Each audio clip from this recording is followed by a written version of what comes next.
ஜெய் ஸ்ரீ மாதாஜி. அனைவருக்கும் மாலை வணக்கம். முகநூல் அன்பர்களுக்கும் ஜூம் செயலி வழியாக இணைந்திருக்கும் அனைவருக்கும் மீண்டும் ஒரு முறை மாலை வணக்கத்தை கூறி இன்றைய கூட்டு தியானத்தை தொடங்க இருக்கிறோம். எப்பொழுதும் போல் உடலையும் மனதையும் மிகவும் இலகுவாக வைத்துக் கொள்ளவும், கண்களை இலகுவாக மூடிய நிலையில் இரண்டு கைகளையும் மலர்த்தி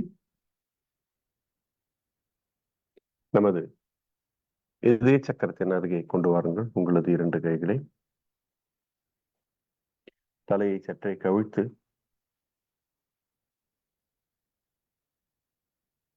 அன்னையே, ஸ்ரீ மாதாஜி, எங்களது குருவே, தயவு செய்து தியானத்திற்கு ஏற்ற சூழ்நிலையை அருளுங்கள். எங்களது எண்ணங்கள், தேவையற்ற சிந்தனைகள் இவை அனைத்தையும்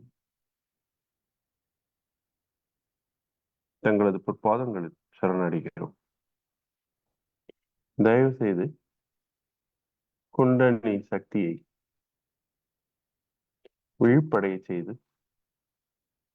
எங்களது சகஸ்ராரத்தை சென்றடை செய்யுங்கள்.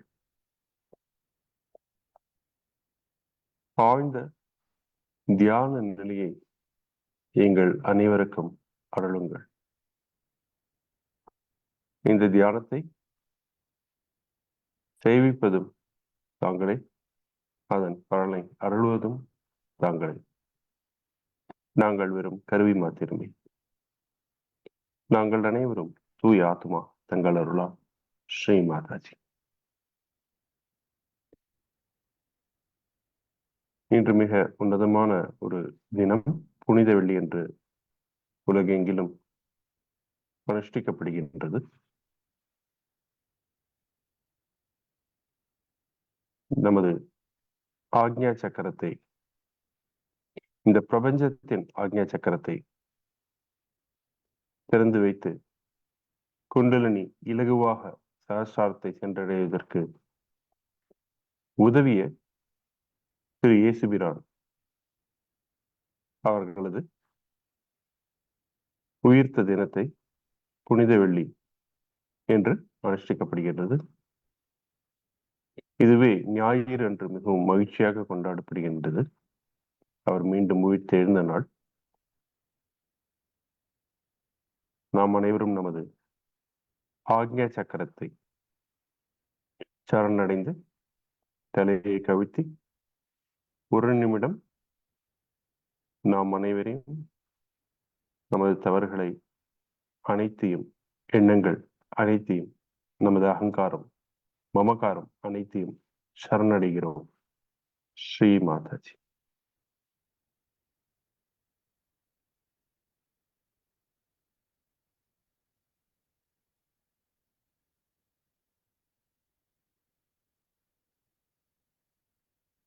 நாம் அனைவரும் கூட்டாக குண்டலினி சக்தியை மேலே எழுப்பி கவச்சமிட்டு இன்றைய கூட்டு தியானத்தை தொடங்குவோம்.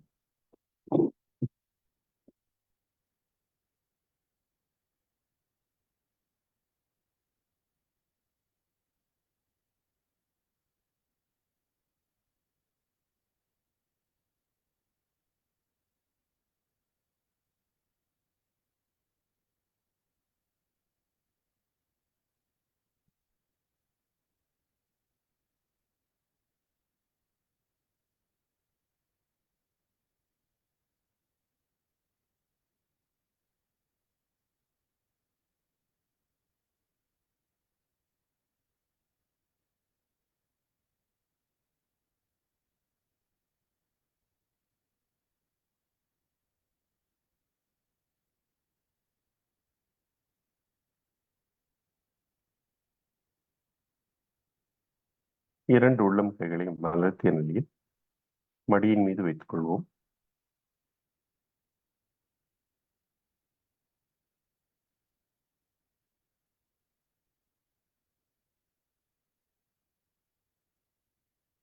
இடது கண்களை மூடிய நிலையில்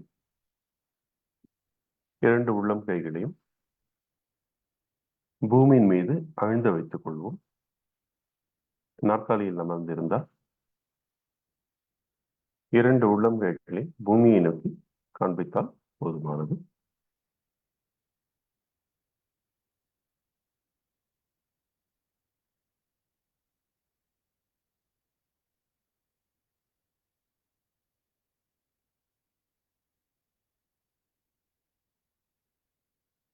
ஓ பூமி மாதா, தயவு செய்து எங்களது சூக்ஷ்ம சரீரத்தில் உள்ள சமநிலை வேறுபாடுகளை களையுங்கள். பூமி தத்துவத்தில் வலித்துக் கொள்ளுங்கள். எங்களை பாதிக்கும் எதிர்மறை சக்திகள் அனைத்தையும் பூமி தத்துவத்தில் வலித்துக் கொள்ளவும். எப்பொழுதும் தங்களை கால்களால் தீண்டுவதற்கும் அவமதிப்பதற்கும் மன்னித்துக் கொள்ளுங்கள்.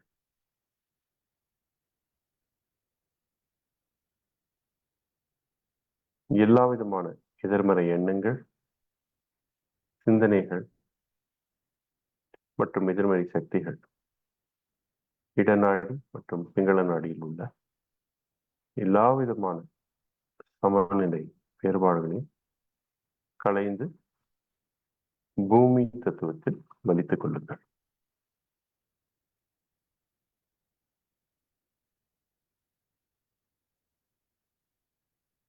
தயவு செய்து நேர்மறை சக்தியினை எங்களது சூக்ஷ்ம சரீரத்தில் உணரச் செய்யுங்கள். ஸ்ரீ ஆதி பூமி மாதா எனும் மந்திரம் சுருக்கமாக ஒரு முறை.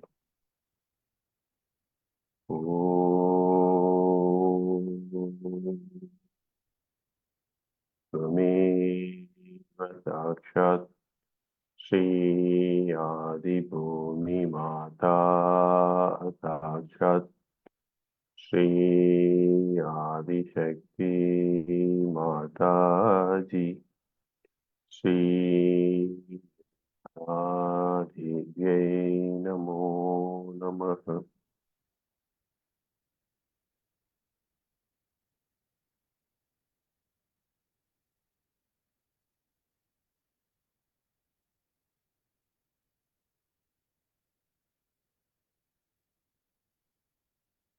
இரண்டு கைகளையும் மடியின் மீது வைத்துக் கொள்வோம். உள்ளம் கைகள் மலர்த்திய நிலையில். பின்பு நமது இடது நாடியை சமநிலைக்கு கொண்டு வருவோம். வலது உள்ளம் கை பூமியின் மீதும், இடது உள்ளம் கை நமது மடியின் மீதும் மேல் நோக்கிய நிலையில்.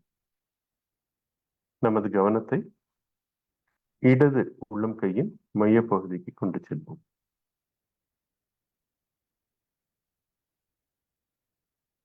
அன்னையே,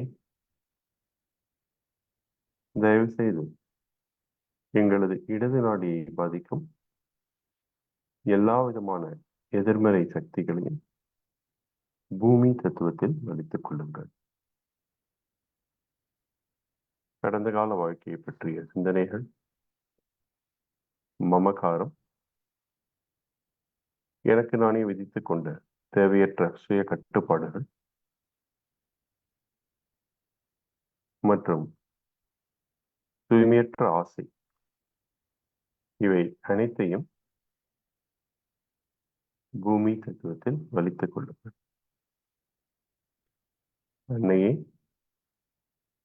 தயவு செய்து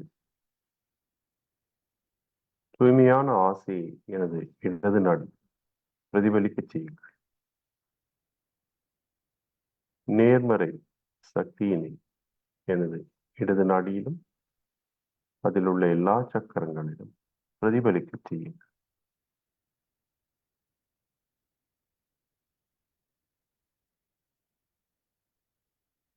ஒரு முறை ஸ்ரீ நிர்மல் இச்சா நமோ நமக எனும் மந்திரம் சுருக்கமாக உரைப்போம்.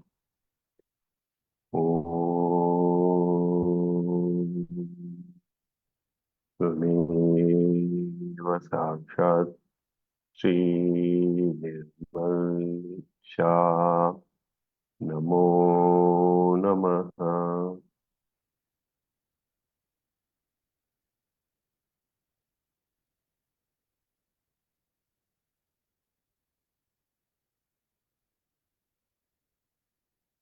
பின்பு மெதுவாக வலது உள்ளம் கையை மேல் நோக்கிய நிலையில் நமது மடியில் வைத்துக் கொள்வோம். இடது கையை ஆகாயத்தை நோக்கி உயர்த்திக் கொள்வோம். உள்ளம் கை மேல் நோக்கி நமது வலது நாடியினை சமநிலைக்கு கொண்டு வரும். அன்னையை ஸ்ரீ மாதாஜி, தயவு செய்து எங்களது வலது நாடியை சமநிலைக்கு அருளுங்கள்.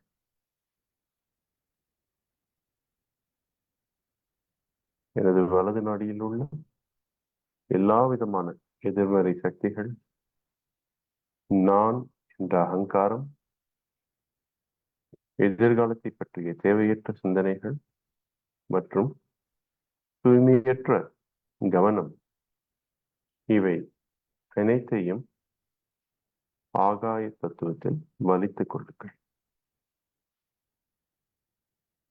தயவு செய்து நேர்மறை சக்தியை எனது வலது நாடியிலும் அதில் உள்ள எல்லா சக்கரங்களிலும் பிரதிபலிக்க செய்யுங்கள். அன்னையே ஸ்ரீ மாதாஜி, தயவு செய்து தூய்மையான கவனத்தை அருளுங்கள்.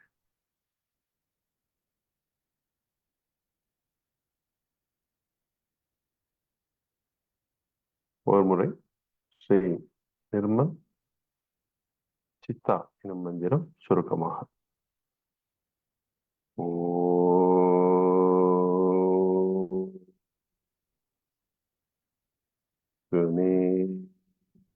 சாட்சாத் ஸ்ரீ நிர்மல் சித்தா நமோ நமः.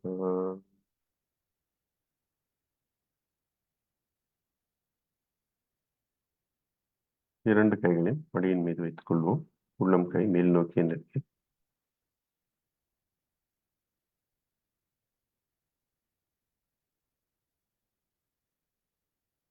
நமது கவனத்தை மூலாதார சக்கரத்திற்கு கொண்டு செல்வோம்.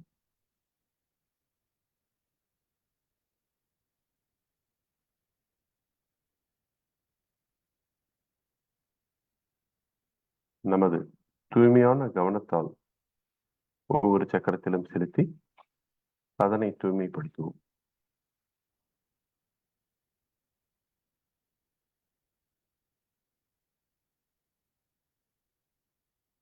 கவனத்தை மேலுயர்த்தி சுவாதிஷ்டான சக்கரத்திற்கு கொண்டு வருவோம். அடி வயிற்று பகுதி,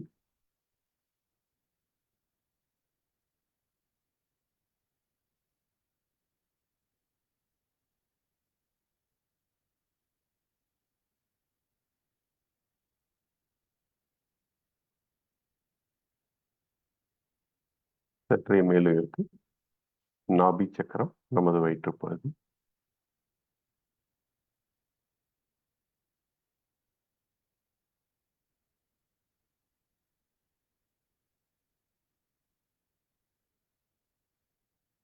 வயிற்றினை சுற்றிலும் அவசாகரம்,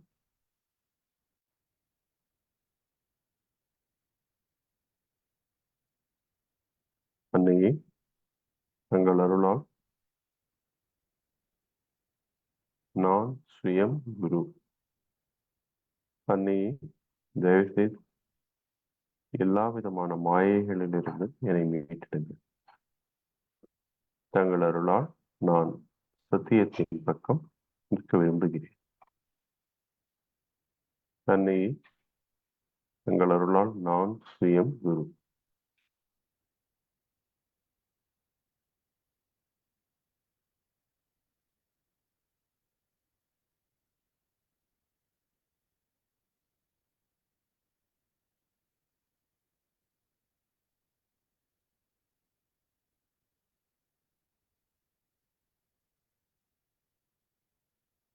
சற்றே மேலுயர்த்தி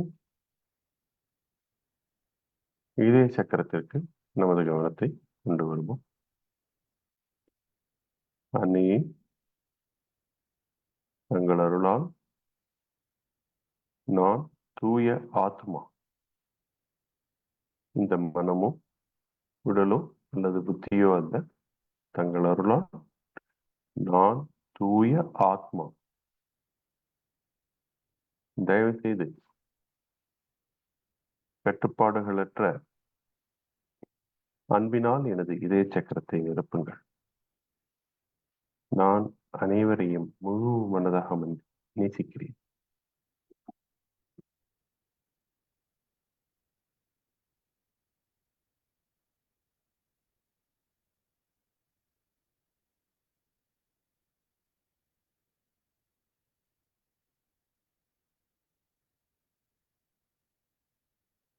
ஒரு முறை சுருக்கமாக ஸ்ரீ ஆத்மா பரமாத்மா எனும் மந்திரம். ஓம்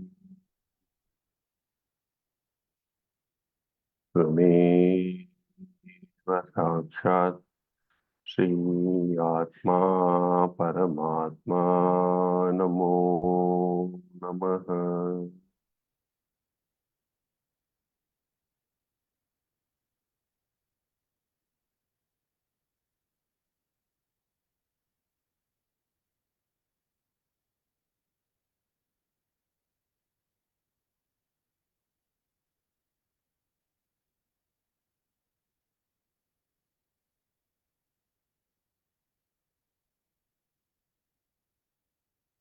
விஷுத்தி சக்கரம் பகுதி,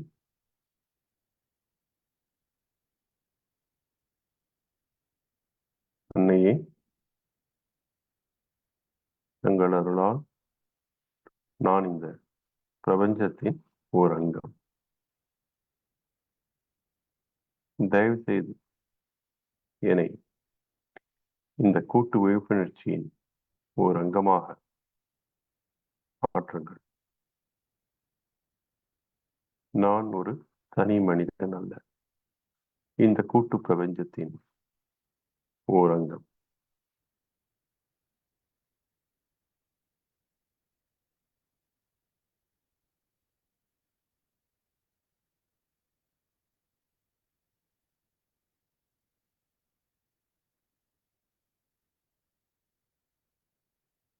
சற்றே மேலுயர்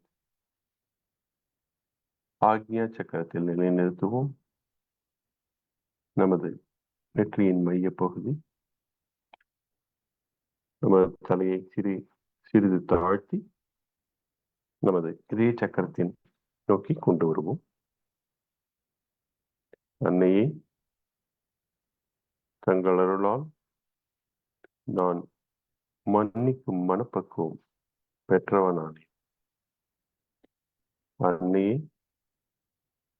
தங்கள் அருளால் நான் அனைவரையும் முழு மனதாக மன்னிக்கிறேன். எனது மமகாரம், அகங்காரம் இவை அனைத்தையும் முழு மனதாக மன்னிக்கிறேன். எனது எண்ண ஓட்டங்கள், விருப்பு வெறுப்புகள், கோபதாபங்கள் இவை அனைத்தையும் சரணடைகிறேன் தங்களது பாதங்களை.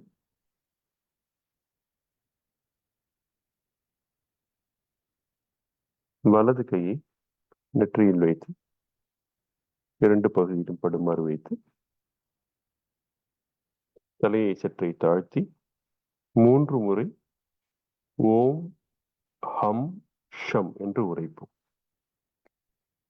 ஓம் ஹம் ஷம். ஓம் ஹம் ஷம். ஓம் ஹம் ஷம்.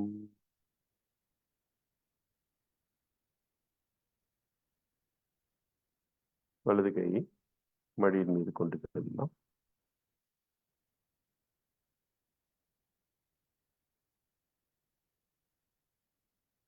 நாம் அனைவரையும் முழு மனதாக மன்னிப்பதால் நமது மனமும் உடலும் இலகுவாகின்றது. அடுத்தவர்களை பற்றிய வெறுப்பு மற்றும் கோபம் இவை அனைத்தும் மறைகின்றது. இதனால் கிடைக்கப் போகும் நன்மை நமக்கு மட்டுமே. எதற்காக நாம் துன்பப்பட வேண்டும்? நமக்கு இன்னல் இழைத்தவர்களை பற்றி கடவுள் அவரை பார்த்துக் கொள்வார். நமது வேலை முழு மனதாக அனைவரையும் மன்னிப்பது மட்டுமே. நம்மையும் நாம் மன்னிக்க வேண்டும். நாம் அறியாமல் தெரியாமல் செய்த தவறுகளுக்காக, சிந்தனைகளுக்காக, தூய்மையற்ற சிந்தனைகளுக்காக. அன்னையே, தயவு செய்து என்னையும் மன்னியுங்கள். தங்கள் அருளால் நான் மன்னிக்கும் மனப்பக்குவம் மிக்கவன் ஆனேன்.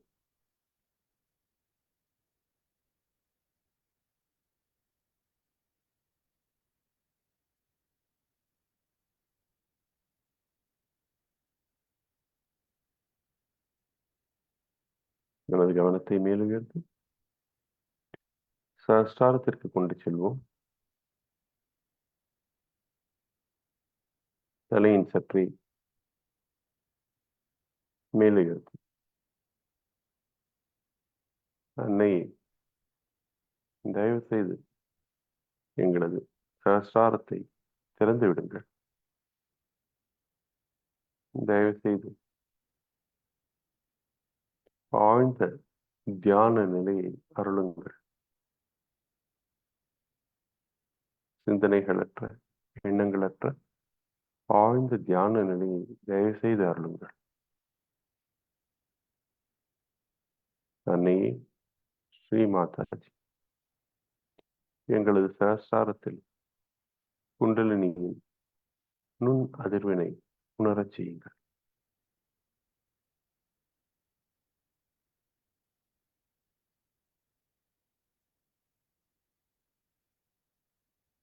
மூன்று முறை ஓம் என்று ஆழ்ந்து உரைப்போம்.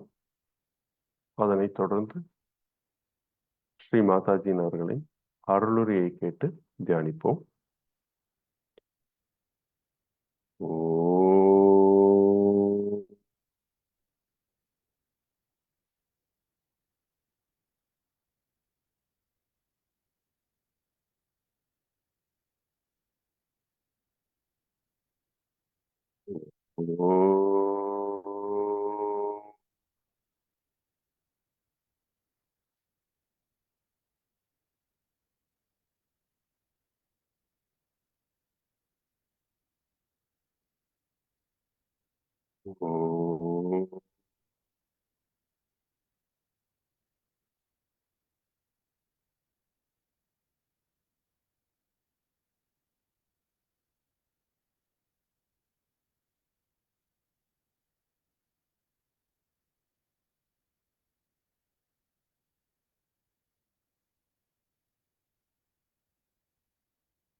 தொடர்ந்து ஸ்ரீ மாதாஜி அவர்களின் அருளையை கேட்டு தியானத்தில் அமர்வோம்.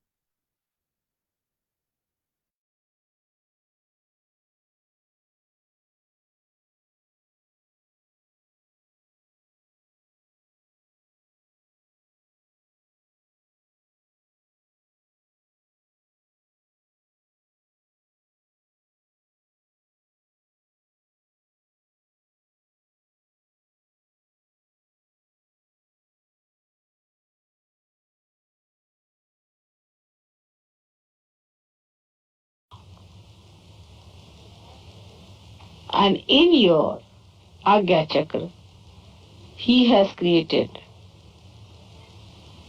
a small Virat, as they call it. He exists within your Agya Chakra.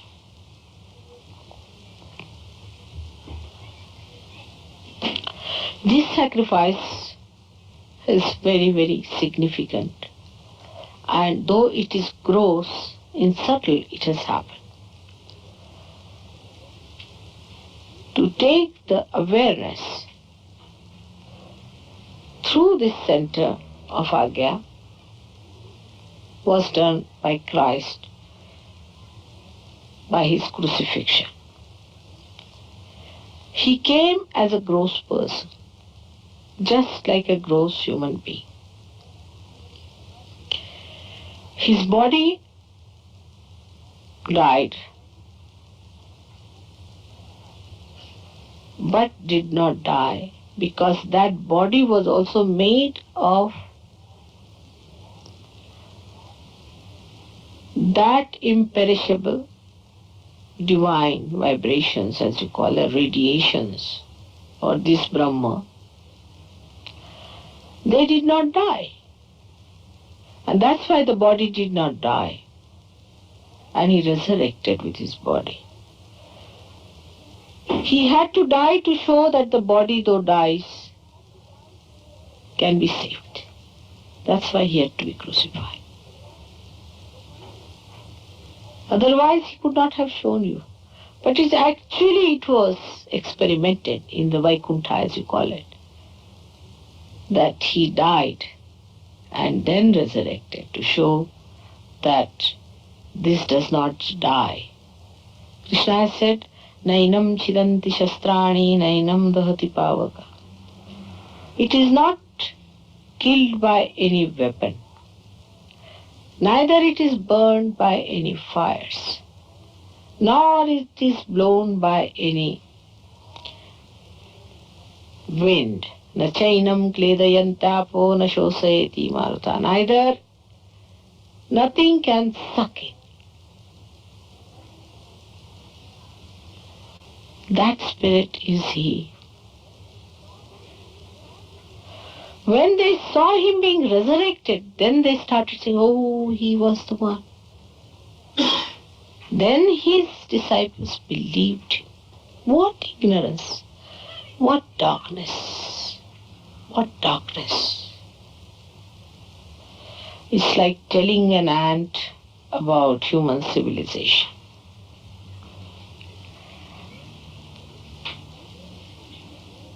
And this gross happening took place, when in the subtle also the same happening had to take place.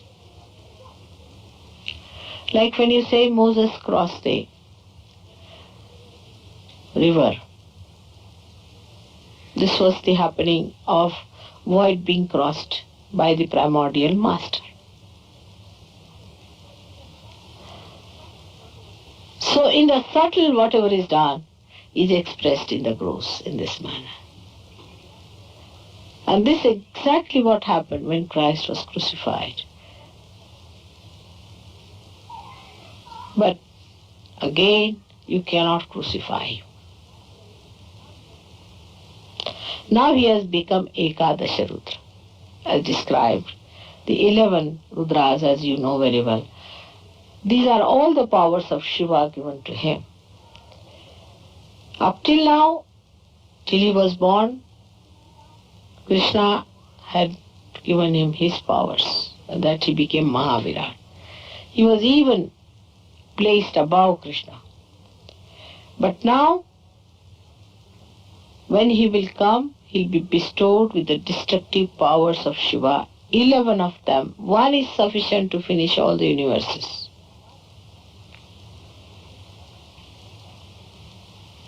And that's what is described as the coming of the Christ. You cannot crucify him anymore. And the time has come for all of us to be prepared for us to receive him. We are not yet ready to receive him.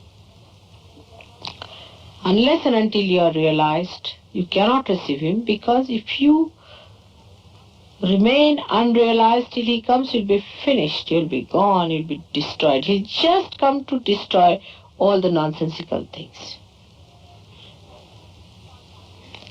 So this short time should be used for your emancipation and for your development. But when we think of Christ, how human beings, you see, put up pretensions. all kinds of pretensions, you see. Like they enact how Christ was crucified. They'll wear all the beautiful jewels and everything, and they will enact. It's mockery going on. If you have to really come to resurrection, then you must awaken Christ within yourself in the Agacham. If you cannot do it, all this enactment, even I've seen some people in Spain, they say, are enacting as crucified. I mean, this is mockery going on in this world. We are living with pretensions and falsehoods. All these things are going to take us nowhere. We have to face ourselves. We have to awaken Christ within ourselves. We have to bow to Him in full understanding of how great He is. On the contrary, we always bend towards people who are pretentious, who make a circus out of Him. It's a mockery going on everywhere.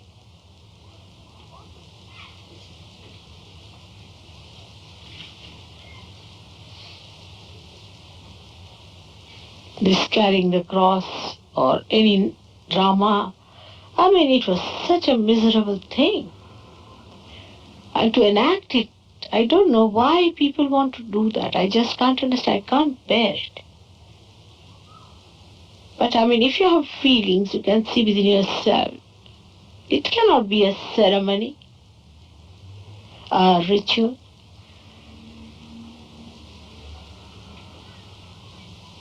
To be sacrificed and to be resurrected. Is the actuality, is the becoming. Is not any drama. And people want to see a drama like that and be satisfied. For us Sahajogis, it is important to understand the significance of Christ's life. That His body was the only body was made of these radiations. All other bodies were human bodies. All the incarnation, even that of Krishna's when he came on this earth, were having human qualities that Mother Earth existed in the body. Now the Mother Earth exists as a magnetic force. She is nothing but a magnetic force. If the magnetic force is the only part of the energy of Christ, then it cannot be destroyed.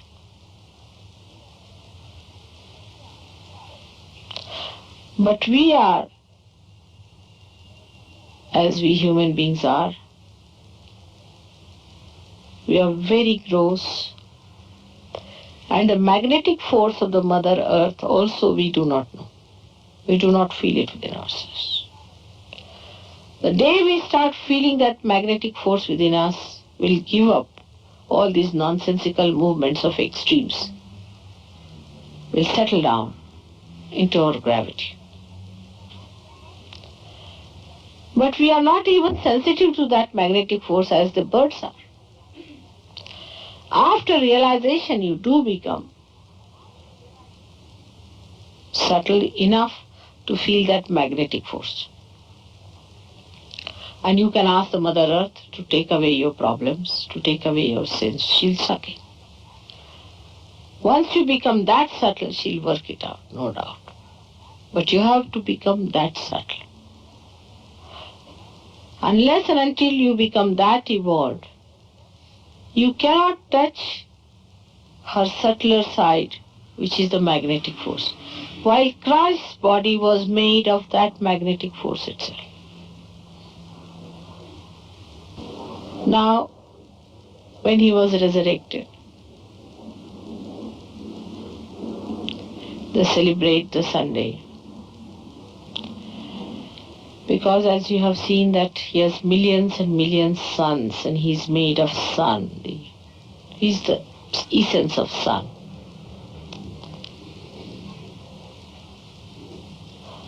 The sun has got the force of oxygen within it. And this oxygen is responsible for creating Brahmandas after Brahmandas.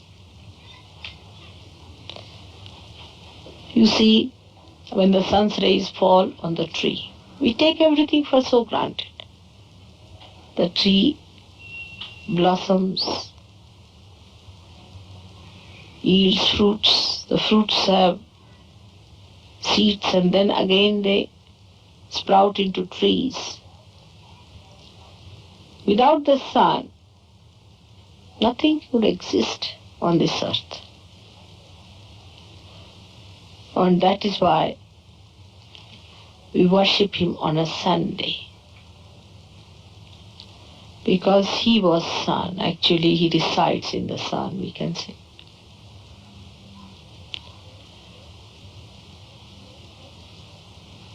Now, when we go to the left, we actually go very much away from him, to the negative side. We become very negative, like when we go to the left side, which you know, we go very much away from him, and our agya gets caught up, as you say, the back side of it. You go to your right extremes, then you disown him, you cross your limits. You cannot go beyond him. And that is how when you go to the right, you cross all sense of decency, decorum, and humility. So in both ways, you go in the opposite directions, much away from him. Ego is the result of right-hand movement, because the Christ essence does not create the necessary action on people who move too much to the right and also on the left. So on one side he fights the left side, the superego, on the other he fights the ego in human beings. That's why you have seen, if you are possessed, you have to take the name of Christ. Only his name can take you away from your possessions. Lord's Prayer has got all the essences to take away the possessions. But not Lord's Prayer said by any Dick, Tom and Harry.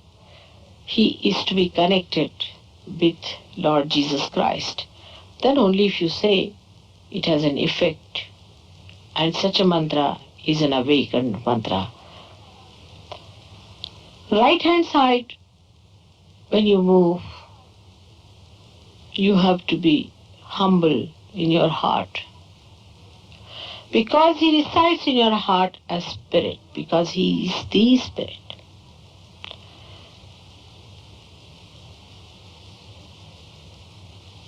And this spirit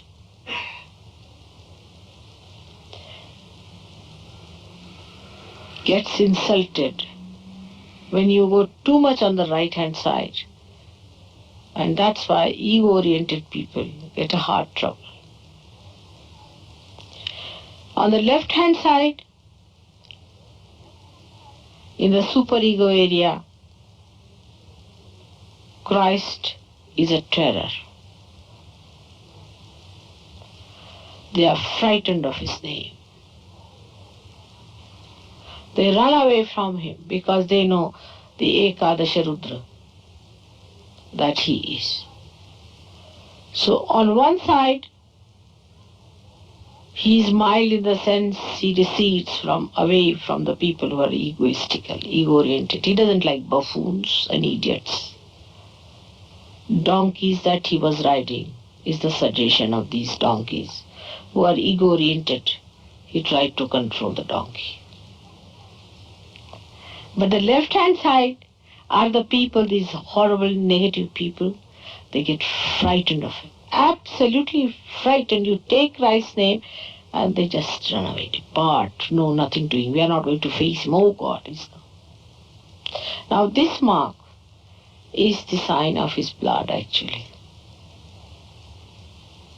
And that's why this sign is described as the person's. Even if you show this color, they run away. But one has to understand the significance of Christ with patience, with humility. Because he is the one who has created universes after universes. Here you cannot just sit on a table, let's have it out, or see, let's discuss. There's no dogma going on. He's a living God, and living God cannot be discussed by human beings. You have to become superhuman beings to discuss him, to understand him. And the more you rise, the more you are filled with awe. Oh God.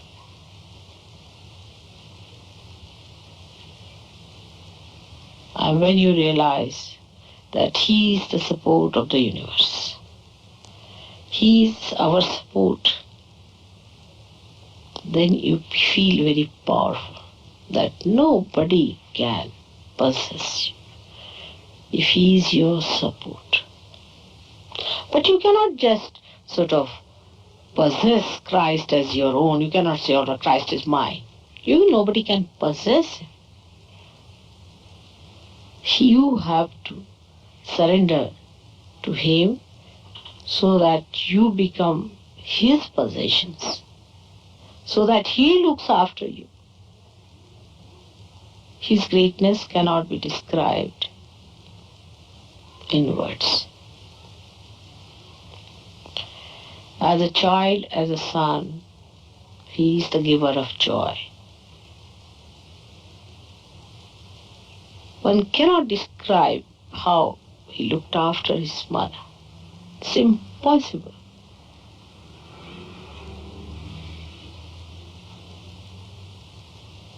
No words can describe the understanding of Christ for his mother. His love, his gentleness, his care, his devotion, dedication, his shraddha cannot be described. And you know that he came as an evolved Sri Ganesh. And at the back he is Sri Ganesh, in front is Kartikeya. Very powerful, 11 Rudras. And this has given him the highest position. So on this day, we have to think how he was resurrected for us. More than him, his mother had to suffer his crucifixion. It was too much. Because she knew all about him. She knew all this was going to happen. And she was in a human form as a mother. And her only loving son being crucified in her presence. We should not glorify the cross for one reason, because Christ was crucified on that. But cross is the sign of the Agya Chakra also. Because the same swastika which was tetravalent, equally distributed, is expressed as an evolved symbol that is a cross. So when we glorify cross, we are glorifying our Agya, by which we accept the life of dedication and of sacrifice.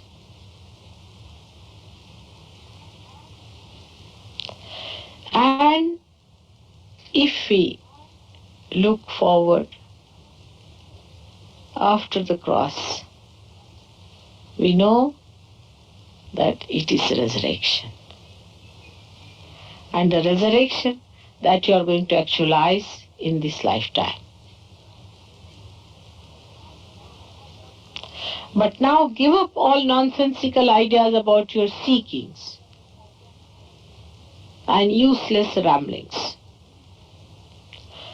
Seeking means not knowing about anything but becoming something. For that, Christ crucified himself. He resurrected himself so that you all could be resurrected. So, you have to today thank him for giving you the lead of resurrection. And in this lifetime only you are going to be resurrected, and you are going to see with your own eyes your resurrection as the disciples saw the resurrection of Christ. This is being all promised, and this must happen to all of you. So we should rejoice and be happy that the time has come for a mass resurrection. And such a great event we are facing, we are such fortunate people. Give up our small visions and our petty hankerings, our small little lives in which we live like frogs. Expand yourself and think that today you are facing the drama of mass resurrection. Not only that, but you are maneuvering it. So rejoice and be happy that what Christ did 2000 years back, today we are going to do it. That's why Easter is a special day for all of us. It's really a very special day, because in our lives the death has died and we are resurrected. May God bless you all.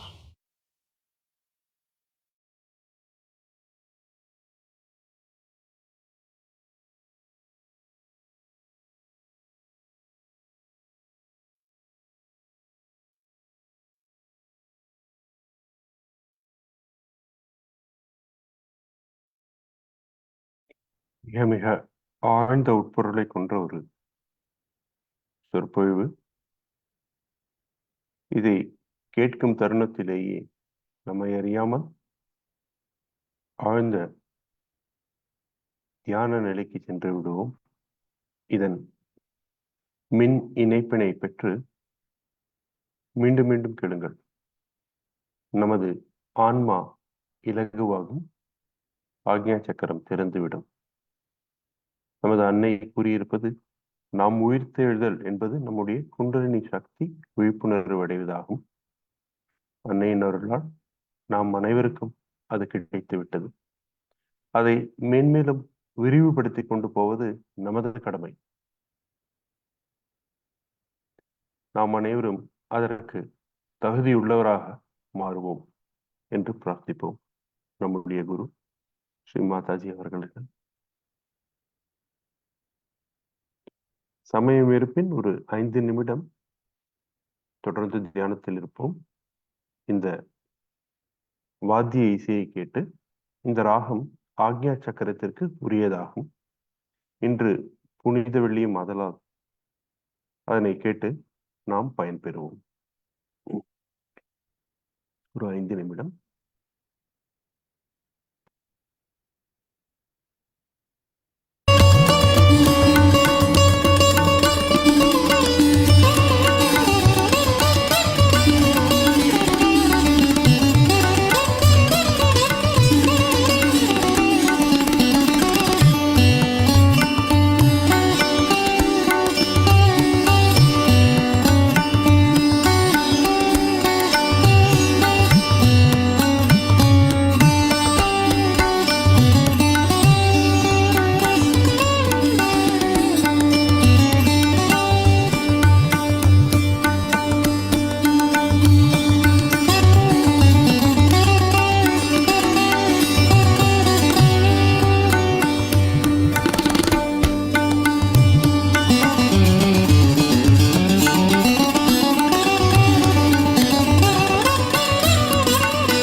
இந்த வாய்ப்பிற்கும் கூட்டு தியானத்திற்கும்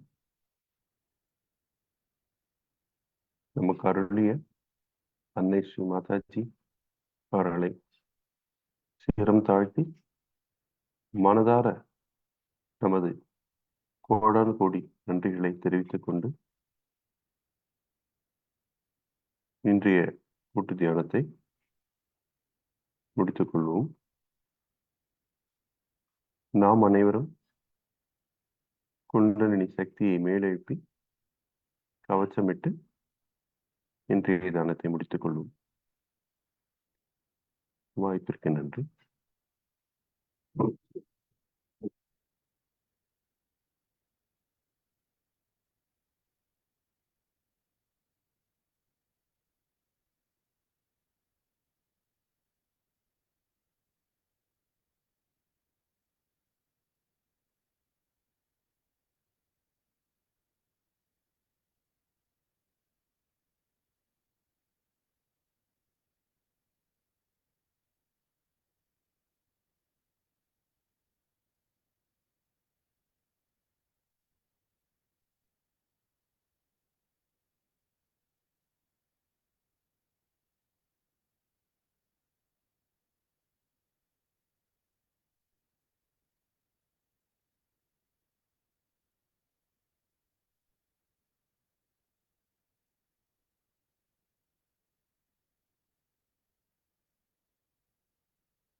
தங்களது மைக்கினை unmute செய்து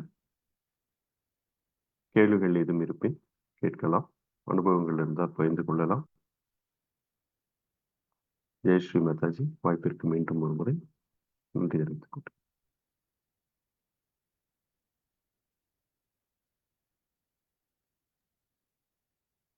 ஜெய் ஸ்ரீ மாதாஜி. நன்றி Prakash sir. Facebook அன்பர்களே, இன்றைய ஒளிபரப்பை இத்துடன் நிறுத்திக் கொள்கின்றோம். மீண்டும் ஞாயிறு மாலை 6:30 மணிக்கு சந்திப்போம். வணக்கம்.